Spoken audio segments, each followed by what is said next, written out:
So hello guys, assalamu alaikum and welcome back to my YouTube channel and I'm Dr. Aisha Sohail and I have completed my MBBS from Bangladesh and अभी internship यहाँ पे कर रही हूँ। तो मैंने सोचा आप लोग तो मेरे से कुछ पूछोगे नहीं तो मैं ही कुछ अपने से ही आप लोगों को ज्ञान दे दूँ क्योंकि मुझे काफ़ी लोग पूछ रहे हैं बहुत सारी चीज़ें, तो मैंने सोचा कि इस पे हम बात कर सकते हैं, इस पे हम वीडियो बना सकते हैं। So I thought of making a video on it. ज़्यादा लंबा नहीं करूँगी, it will be very short and sweet video का, जो कि आपके लिए इन्फॉर्मेटिव होगा, जो आने वाले हो उनके लिए। तो बिना कोई डिले किए चलिए इस वीडियो के अंदर जाते हैं। सो मेरे वीडियो की टॉपिक आज की ये है कि how a medical student in Bangladesh can spend, like कितना स्पेंड या एक्सपेंसेस उनके यहाँ पे लग सकते हैं। जो फर्स्ट में आ रहे हैं तो उनको एक्चुअली पता नहीं होता है कि महीने का क्या करना है, कितना महीना मंगाना है या कितने पैसे घर से लेके आने ताकि 6 महीने चल जाए करके। तो मैं उस चीज़ पे आज बात करूँगी। तो देखो, मैं कहती हूँ ना कि जो नए स्टूडेंट्स आते हो, फॉर सपोज़ अगर आपके कॉलेज में अगर हॉस्टल्स का एक्सपेंसेस इंक्लूडेड है तो फिर आपको तो हॉस्टल का कुछ देना है नहीं, तो वो चीज़ क्लियर हो जाती है। उसके बाद अगर आपका हॉस्टल इंक्लूडेड रहता है चार्जेस आपके फ़ीस में ही, तो सपोज़ आपको बस हॉस्टल में रहना और उसके एक्सपेंसेस उठाने। तो एक नॉर्मल स्टूडेंट जब आता है ना तो उसके पास कुछ नहीं होता करने के लिए, तो आप क्या करोगे? आप पहले क्या करोगे ना, 10,000 रुपये लेके महीने का रखोगे। आपको अगर लगे कि 10,000 रुपीज़, मैं मिनिमम बता रही हूँ, 10,000 मिनिमम चार्ज लगता ही है महीने का। फॉर कैसे, अब मैं इसको 3 भाग में बांट देती हूँ।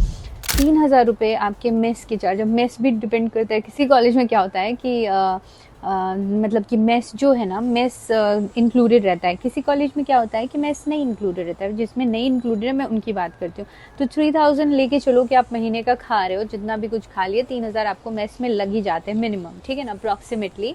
एंड यस, 3,000 आप वहाँ दे दिए। और बांग्लादेश का क्या सिस्टम है ना पढ़ाने का, कि आप जितना भी मतलब कि टेस्ट देते हो, जितना भी आपके नोट्स आते हैं ना, वो सब चीज़ आपको फ़ोटो प्रिंट चाहिए होता है, लाइक उसकी फ़ोटो कॉपीज चाहिए होती है। तो उसमें एक एक्सपेंस लग जाता है, तो वो एक्सपेंस आपको उठाने पड़ेंगे। तो मानो ना महीने का 2,000 रुपीज़ उसमें चला जाता है। कितना प्रिंट रहता है हर चीज़ का, एनाटॉमी, फिजियोलॉजी, बायोकेमिस्ट्री, सबके नोट्स होते हैं।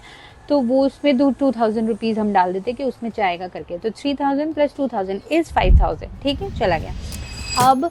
अब एक स्टूडेंट को जब फ्री टाइम मिलता है ना, तो हम यहाँ पे बांग्लादेश में पता है क्या करते हैं, आप लोग भी आओगे, आप भी यही करोगे। जब भी फ्री टाइम मिलता है हम बाहर चले जाते हैं खाने के लिए, दोस्तों के साथ गप्पे लड़ाने के लिए, मज़े करने के लिए, लाइक घूमने फिरने के लिए। यहाँ के लिए मज़ा यही है कि आप रेस्टोरेंट में गए, खाए और कुछ पिक्चर्स ली एंड दैट्स इट। मतलब कि दिस इज़ वाओ हियर ठीक है।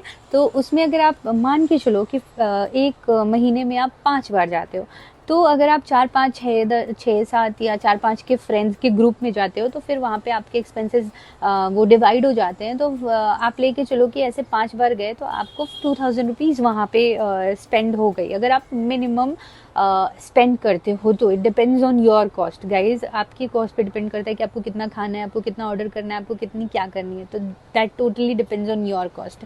तो 2,000 ये हो गए। तो 3,000 प्लस 2,000 जो हमने स्टार्टिंग में काउंट किया था, प्लस ये 2,000 रुपीज़, 7,000 रुपीज़ खत्म हो गया आपका। अब चलो मैं बात करती हूँ उसकी, जैसे कि आपको मिल्क चाहिए होता है, आपको दही चाहिए होती है, आपके फ्रूट्स चाहिए होते हैं, दवा कभी अगर आप बीमार हो जाते हो तो चाहिए होता है। तो ये सब चीज़ के में भी मैं 2,000 रुपीज़ ऐड कर देती हूँ, ठीक है। तो इसके लाइक ये सब चीज़ों को भी आप लेके चलो, बिकॉज ये भी एक्सपेंसेस ही हैं, क्योंकि ये भी चाहिए ही होता है, इसके बगैर तो कुछ होने से रहा। तो 7,000 प्लस ये 2,000, 9,000 रुपीज़ हो गया। उसके बाद अब बात करते हैं लड़कियों की। जो लड़कियां हम आते हैं ना, तो पहले के 1 मंथ में तो हमें लगता है घर से जो लाया है उतने में हो जाएगा, लाइक ऐसा लगता है हमें। बट क्या होता है ना, हमें एग्जैक्टली ये लगता है कि चलो घर से जो कपड़े लाए हैं या कुछ चीज़ें ऑनलाइन, तो यहाँ बांग्लादेश में आने के बाद ना हमें ऑनलाइन सामान मंगाने की बहुत आदत हो जाती है यार। अब जैसे कि मेरी है, मुझे एवरी सेकेंड डे ऑनलाइन कुछ ना कुछ आते रहता है। तो ये मैं अपने बारे में बता रही हूँ, दिस इज़ माई एक्सपेंसेस, क्योंकि मुझे एक हैबिट हो गई, मुझे पता है कि इतने महीने में मेरा खर्चा चल जाएगा। तो अब उसी तरीके से आपको भी आदत लगनी ही वाली है, बिकॉज यहाँ का रीत है, लोग ऑनलाइन मंगाते हैं, क्योंकि यहाँ पे हम नहीं जाके बार बार घूम के सामान लेके आ सकते, इतना टाइम भी नहीं है हमारे पास। तो इसलिए उसमें आप डिपेंड करता है कि आपको कितना खर्चा करना है, तो वो आपका पर्सनल एक्स्ट्रा एक्सपेंसेस है, ठीक है। और रही बात लड़के की करें, तो लड़के का मेन खर्चा पता है क्या होता है, लड़के खाना ज़्यादा पसंद करते हैं, इसलिए उनका एक्सपेंसेस खाने में ज़्यादा जाता है guys.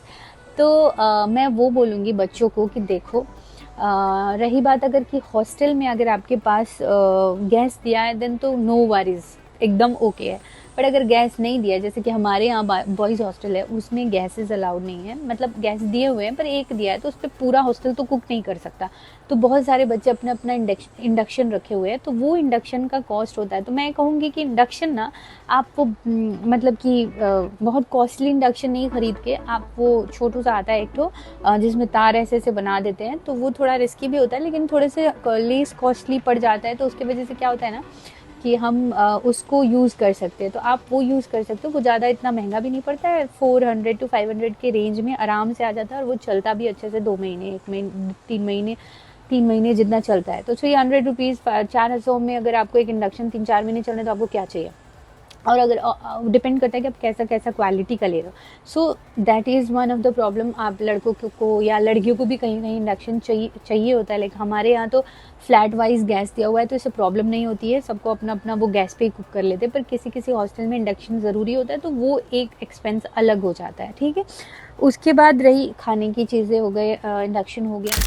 Now apart from this, let's talk about travelling. For suppose हम कहीं ट्रैवल करें, हम कहीं जा रहे हैं, लाइक कहीं घूमने जा रहे हैं, या आना जाना तो होते रहता है, बिना उसके तो मतलब वी कांट सर्वाइव। एक जगह पे तो बैठ के मर तो नहीं जाएंगे, है ना कहीं तो जाएंगे ही तो क्या होता है ना कि आप ट्रैवल कर रहे हो, तो लड़कों को ना मैं यूँ सजेस्ट करूँगी, मुझे लगता है ना सब बहुत अच्छा आइडिया मैं आप लोगों को दे रही हूँ। पता है क्या, हम स्टार्टिंग में आते में पता नहीं होता है, तो मैं आपको कहूँगी आप आओ, 6 महीने रहो, एनालाइज करो चीज़ें, जगह याद कर लो, सब कुछ कर लो। मैं कहती हूँ आप साइकिल खरीद लो गाइस, सबसे अच्छा और इम्पॉर्टेंट चीज़ मैं बता रही हूँ। मेरे पास तो वक्त नहीं है यहाँ पे, बस 3-4-5 महीने बचे हैं।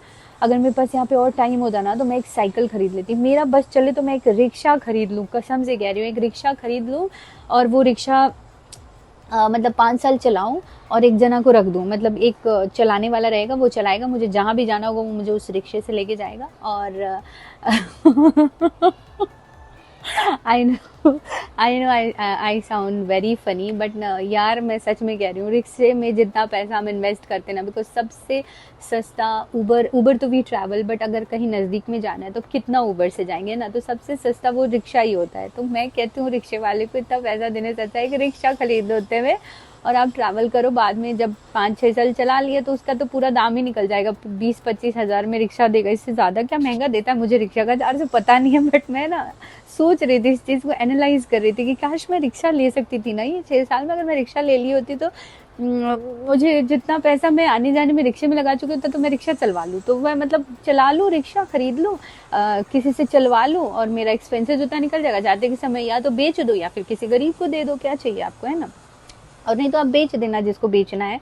और या that will be very, I know it sounds very funny, but मुझे लगता है बेस्ट ऑप्शन है, ठीक है। लेकिन ठीक है, if you have mind you can utilize it, but it's okay. ये मेरा एक अपना खुद का ओपिनियन है। मैं लड़कों के लिए कहती हूँ साइकिल खरीद लो, I think it will cost you 3000 rupees or something. तो उससे क्या होगा कि आपको आसपास में जाने के लिए मस्त साइकिल चला के आप जा सकते हो, और उससे आपको वो भी होगा ना, एनर्जी भी, लाइक आपकी वर्कआउट भी हो जाएगी। आप ऐसे बैठे बैठे तो डल हो ही जाओगे रूम में, क्योंकि एमबीबीएस एक ऐसी चीज़ है जो आपको बैठना सिखा देती है, क्योंकि बैठ के 3-4-5 घंटे पढ़ना पड़ता है। तो एटलीस्ट आपका एक साइकिल रहेगा तो आप कहीं पर भी आसपास में जा सकते। सो या दिस आर द एक्सपेंसेस। अगर आपको ये वीडियो अच्छी लगी हो, तो अगर आपको और कुछ जानना हो, देन आप मुझे पिंग कर सकते हो, बता सकते हो मुझे इंस्टाग्राम में, एंड मैं उस रिलेटेड आपको एक वीडियो यूट्यूब पे अपलोड कर दूंगी। So yes, if you like the video, do subscribe, like and share, and bye bye, अल्लाह हाफिज़।